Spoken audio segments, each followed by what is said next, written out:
So, we have learnt about the three types of hackers in the previous topic. The white hats, who are our security experts, the black hats or the bad guys, and the grey hats, who are a little bit of both. Now, the next question that comes to mind is, how do these hackers hack?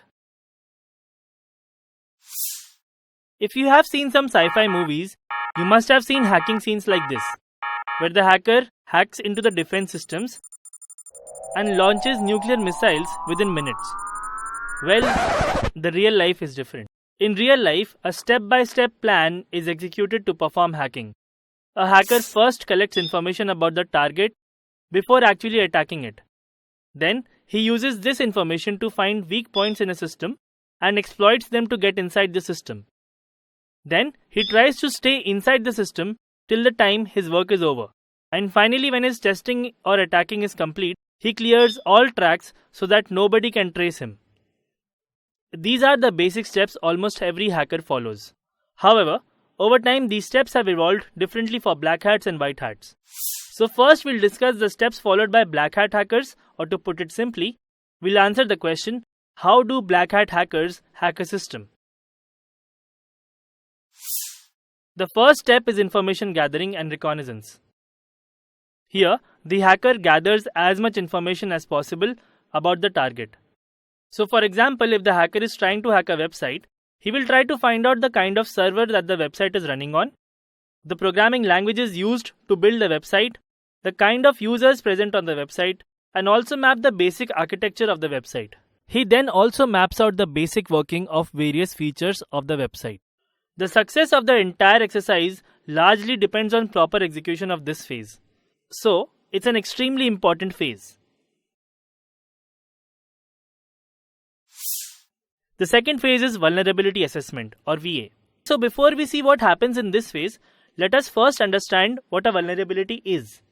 A vulnerability is a flaw in a system that leaves it open to attack. Vulnerabilities are nothing but security loopholes or weak entry points in a system. This term will appear a lot in the training, so remember it well. Coming back to VA, now that the hacker has gathered information about the target, he uses a combination of manual techniques and automated tools to find vulnerabilities in the website.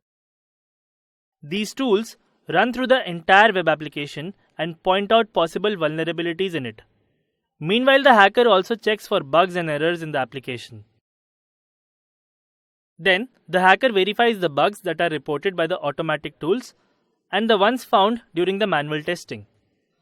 This is done to check that the vulnerabilities that are found are actually present and not false alarms.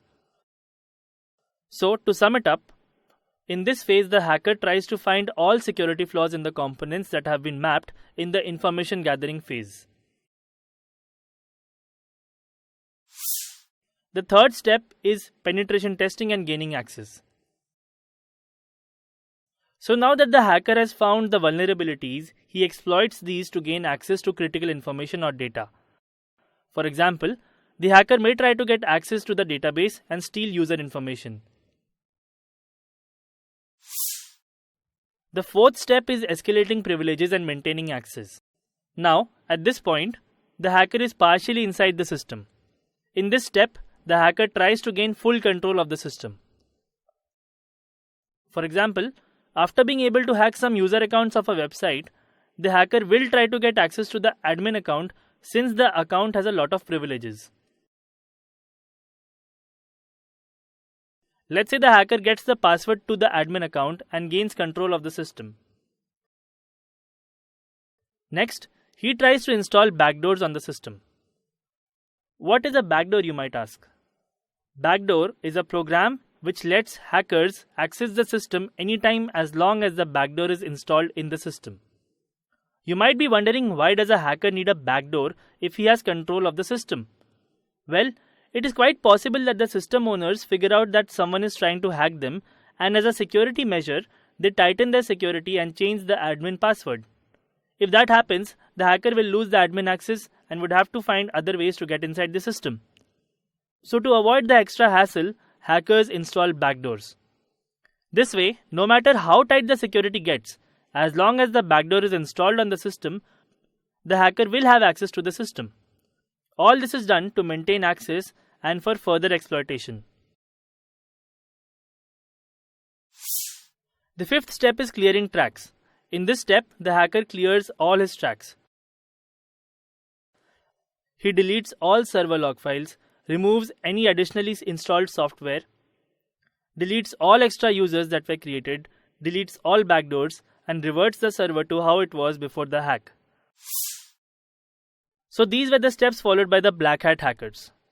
Interesting, right? Click on next whenever you are ready.